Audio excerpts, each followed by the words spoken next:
पिछले रोज हम लोग पढ़े थे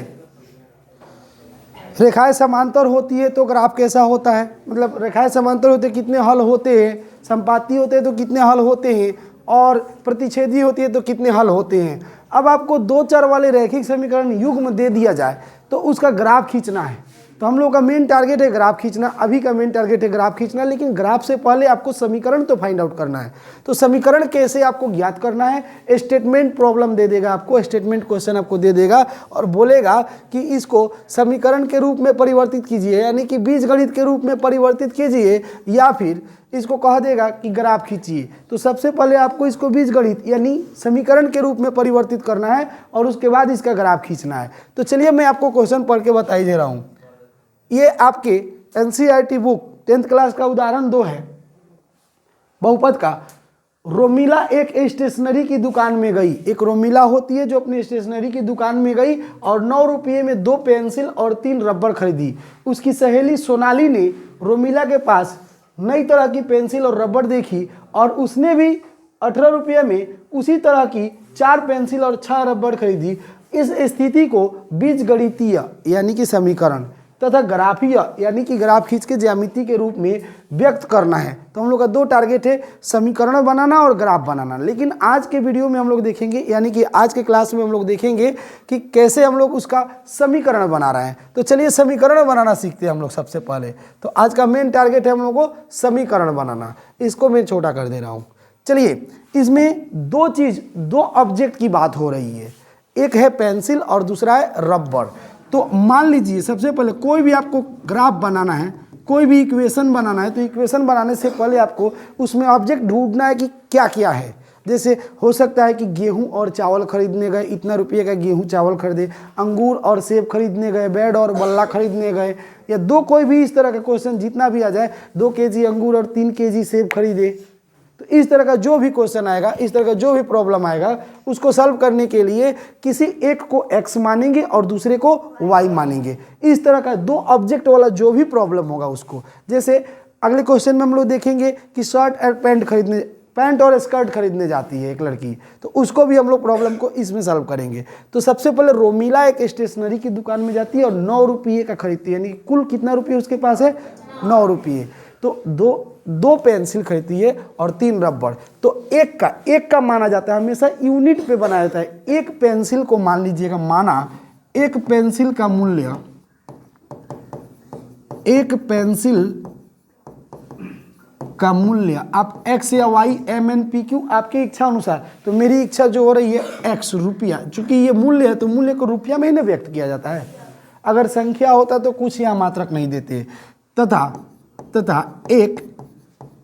एक और क्या खरीदा, रबड़। तो यह पेंसिल के जगह पे नीचे लिख दिया रबड़। सामने सामने लिखने से फायदा ये होता है, इस तरह डैश कर देने का मतलब हो जाता है कि ऊपर वाला ही नीचे लिख दिया गया है।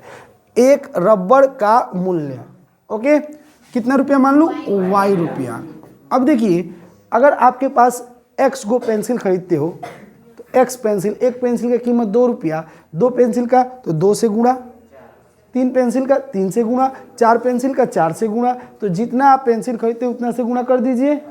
तो कितना को पेंसिल खरीदे हो, 2 गो पेंसिल, तो x रुपया माने हो तो 2x हो जाएगा ना, 2 × x। एक गो का कीमत 100 रुपया तो 2 गो का कीमत 2x रुपया, 3 का कीमत, 4 का कीमत, तो इसी तरह तो 2 का कीमत, 2 पेंसिल का कीमत कितना हो जाएगा, 2x। तो प्रश्न जो बोल रहा है, प्रश्नानुसार या प्रश्न से आप जो भी लिख सकते हो, या according to the first part of question के प्रथम भाग के अनुसार या प्रश्न के पहले अनुभाग से जो आप चाहते हैं वो लिख सकते हैं।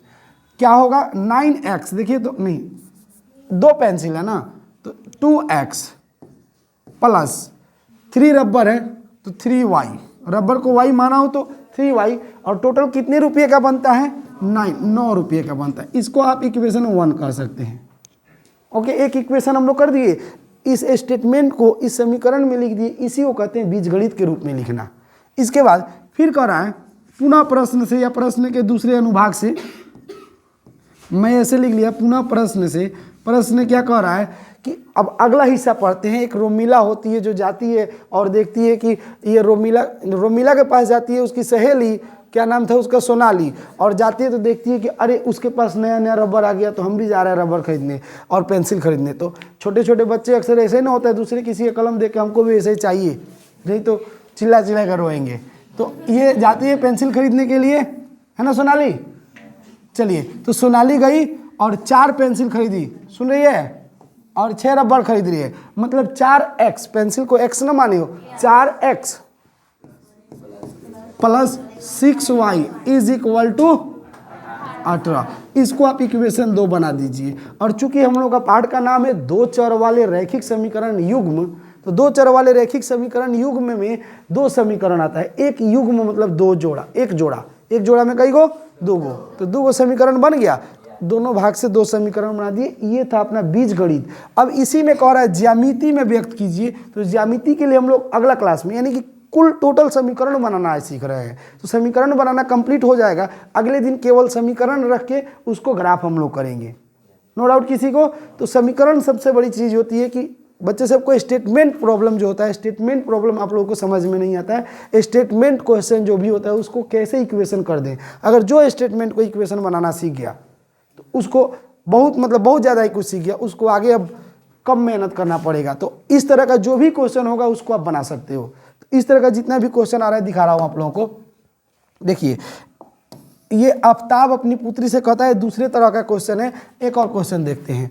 कह रहा है एक क्रिकेट कोच ने, क्रिकेट का कोच जो होता है, यहाँ थोड़ा इसको बड़ा कर देता हूँ ताकि आप लोग अच्छे से स्पष्ट देख सके। एक कहाँ गया, छोटा में बढ़िया दिख रहा है, ठीक है। अब देखिए, एक क्रिकेट टीम के एक कोच ने, कोच समझते होगे, सब लोग जानते हो, अरे आईपीएल आजकल सीजन चल रहा है आईपीएल का, तो कोच कौन नहीं जानता होगा।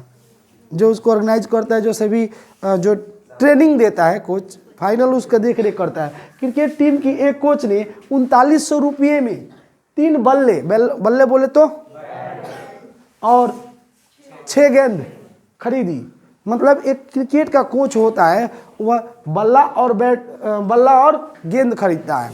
तो एक बल्ले का मूल्य 100 रुपया मान लेंगे, सेम डिटो उसी की तरह, पिछले क्वेश्चन की तरह। एक बल्ले का मूल्य कितना रुपया मान लीजिएगा, 100 रुपया, और एक गेंद का मूल्य क्या मान लीजिएगा, y रुपया। तो एक बल्ले का जब कीमत, ये बैट वाले का x मान लिए और बॉल वाले का क्या मान लिए हो, y।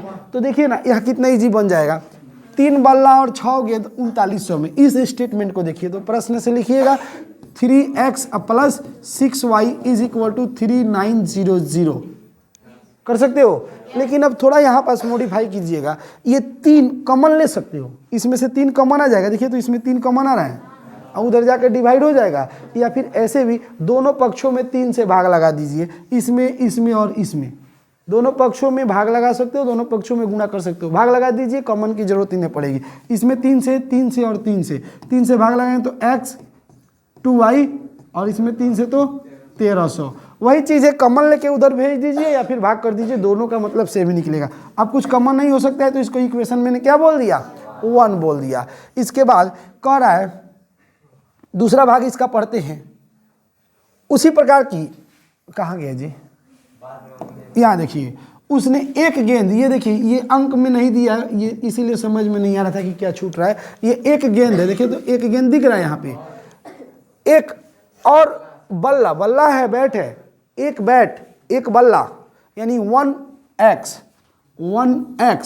दूसरे भाग से चल रहा हूँ, 1x और कितना y है, 3y इज इक्वल टू कितना, 1300। ये इक्वेशन क्या बन गया आपका, 2 बन गया। 2 ही इक्वेशन चाहिए था ना।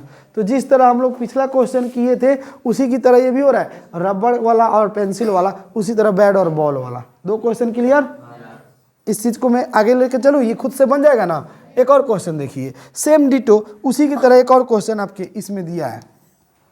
यहाँ देखिए, 2 केजी सेब और 1 केजी अंगूर का कीमत 160 रुपया था।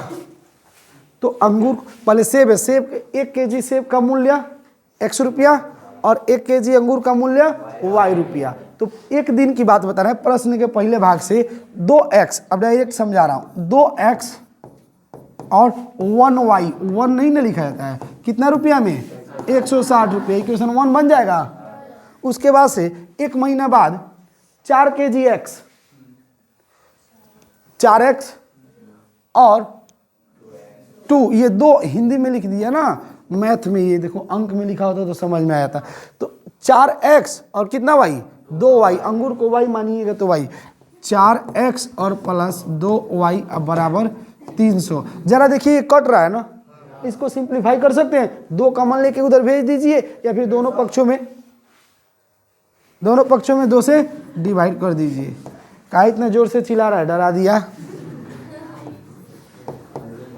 300 का आधा कितना होता है, 150 रुपये। 2 इक्वेशन ये क्लियर हो गया। इसी की तरह आगे चलिए,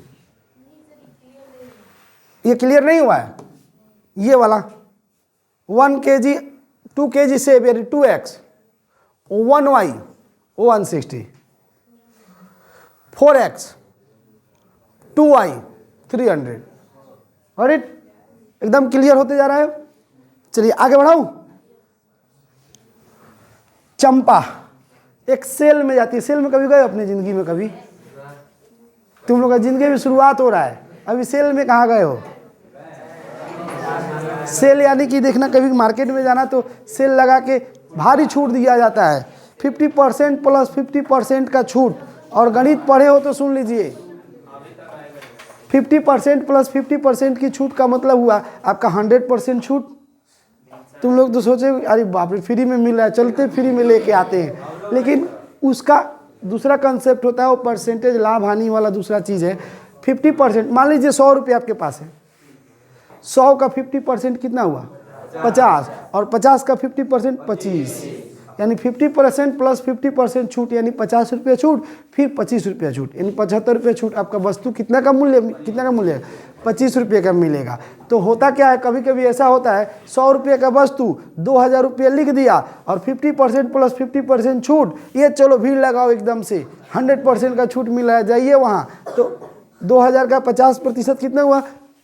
1000, और 1000 का 50% 500। था वस्तु 100 रुपये का, दे के आए हो 500। भाई हम तो ऑफर में खरीद के आए हैं, तो जानना ना। चलिए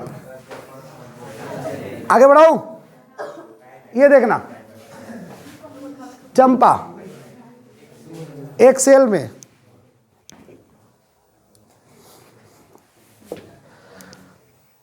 चलिए चंपा वाला क्वेश्चन करते हैं हम लोग। देखिए चंपा एक सेल में कुछ पैंट और स्कर्ट खरीदने जाती है, पैंट खरीदने जाती है और स्कर्ट खरीदने जाती है। अब रुपये की बात हो रही है कि संख्या की बात हो रही है, आगे पढ़ेंगे तो पता चलेगा। यानी इतना तो पता चला गया कि पैंट खरीद रही है और स्कर्ट खरीद रही है।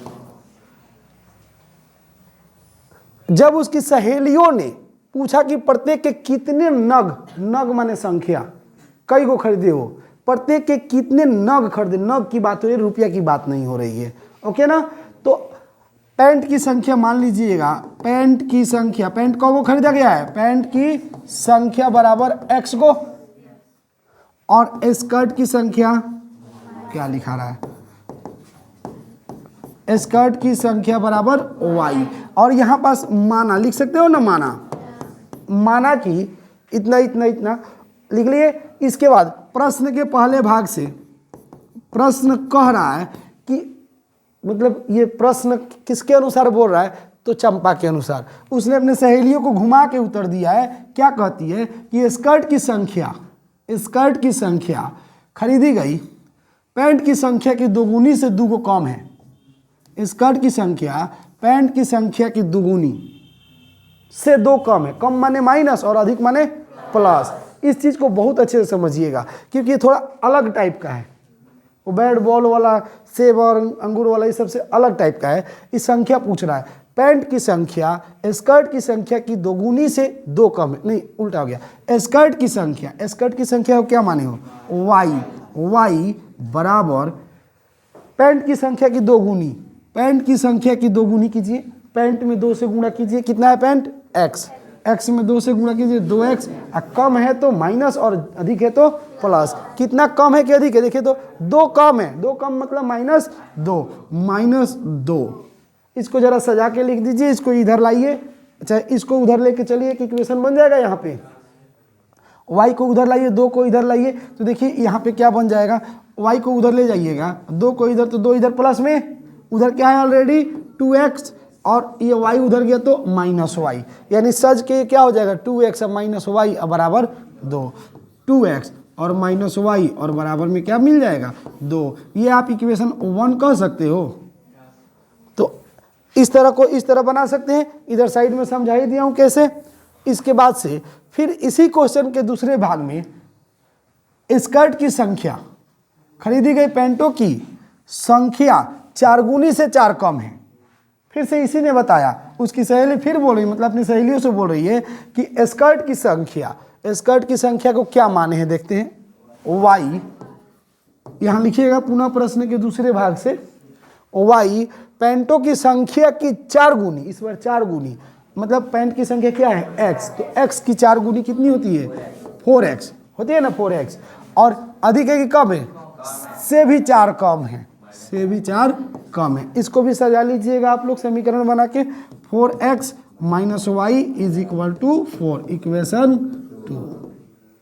तो ये मैंने क्या बना दिया, इस समीकरण को, इस क्वेश्चन को किस रूप में बदल दिया, समीकरण के रूप में या फिर बीजगणित के रूप में। इसके बाद एक और क्वेश्चन देखते हैं हम लोग, कौन सा क्वेश्चन देखा जाए इसके बाद।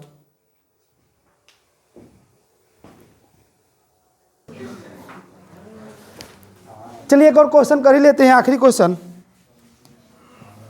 इसके बाद आप अपने बुक का टोटल क्वेश्चन कर लीजिएगा, इक्वेशन वाला जितना भी क्वेश्चन मिलेगा बनाते जाइएगा, फिर भी कोई प्रॉब्लम होगा तो मैं उसको बता दूंगा। इसको पढ़ते हैं, ये थोड़ा अलग टाइप का क्वेश्चन है, बहुत अच्छे से समझिएगा। आफ्ताब अपनी पुत्री से कहता है 7 वर्ष पहले, पूर्व मतलब पहले, पश्चात मतलब बाद में, पहले का मतलब घटाइएगा। अगर आप आज 10 वर्ष के हो तो 3 वर्ष पहले, तो 10 में से 3 घटाइएगा, यही ना कीजिएगा, 10 में से 3 घटाइएगा। और पश्चात यानी आज से 3 साल बाद कितने दिन के हो जाओगे, तो 10 + 3। अगर बाद की बात करें तो प्लस कीजिएगा और पहले की बात करें तो माइनस कीजिएगा। तो चलिए मैं इसको अच्छे से समझा दे रहा हूँ। आफ्ताब अपनी पुत्री से कहता है, यानी 2 ऑब्जेक्ट इसमें मिल गए, एक आफ्ताब और एक उसकी पुत्री। आफ्ताब अपनी पुत्री से कहता है कि 7 वर्ष पहले मैं तुमसे 7 गुनी आयु का था। अपनी पुत्री से कहता है कि आज से 7 वर्ष पहले मैं तुमसे 7 गुना था, और आज से 3 वर्ष के बाद मैं तुमसे 3 गुना करा जाऊंगा। तो इसको क्या चीज़ में, क्या यह मनोरंजक है, मतलब अच्छा है, तो हाँ अच्छा है ये। अब देखिए इस स्थिति में बीजगणित और ग्राफ दोनों के रूप में व्यक्त करना है।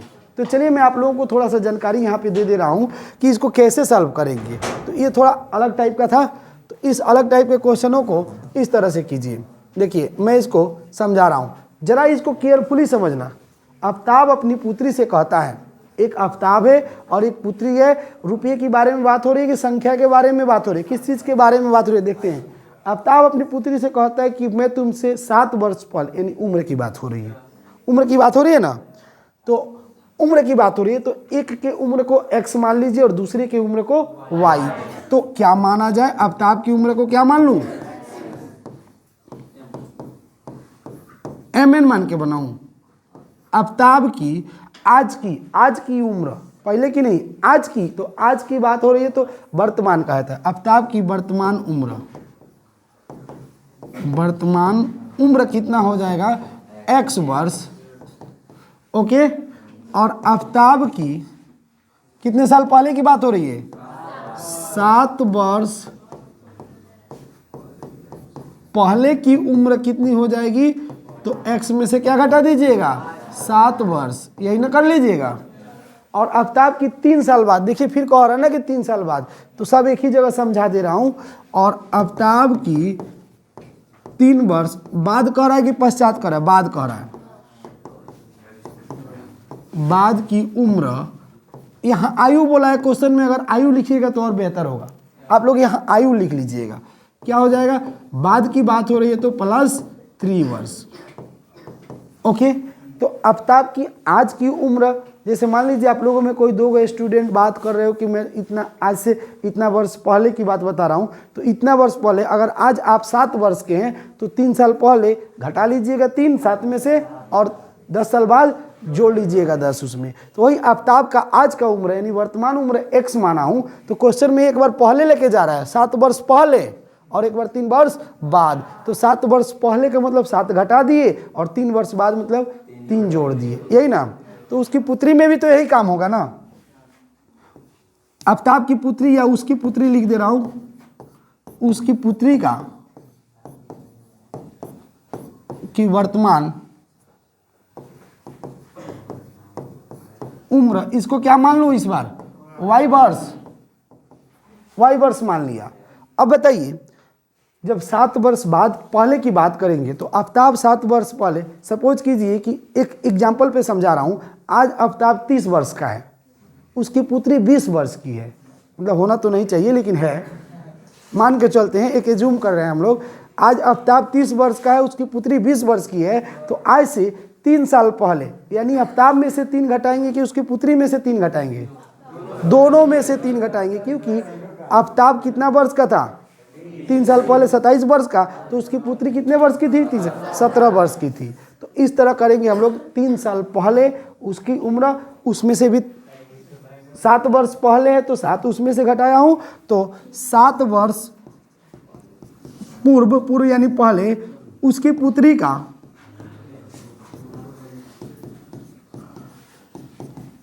उम्र कितनी थी, y माइनस 7 वर्ष।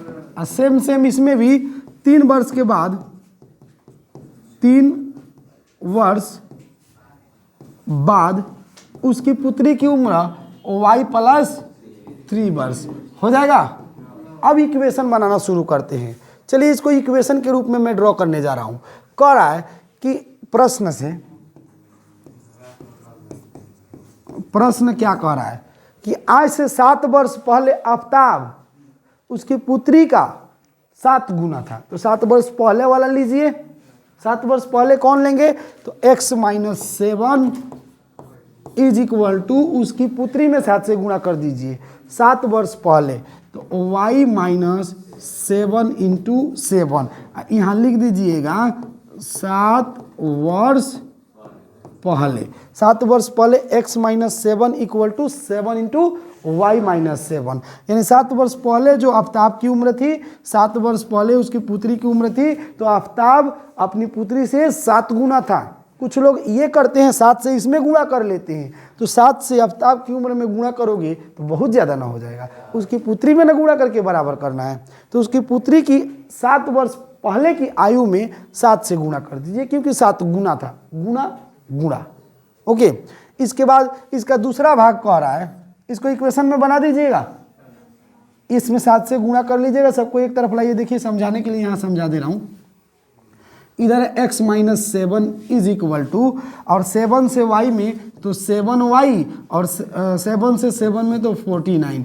अब इसको एक लाइन में सॉल्व कर लीजिएगा, सब x y वाला एक तरफ, अंक वाला दूसरी तरफ भी कर सकते हैं। x 7y उधर प्लस में इधर आएगा तो माइनस में, और 7 इधर माइनस में, उधर गया तो प्लस में, तो प्लस 7 और माइनस 49, ये बच जाएगा माइनस 42। ये इक्वेशन आपका हो जाएगा 1।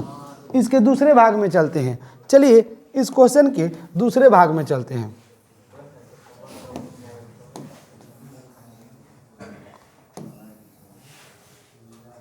दूसरा भाग कह रहा है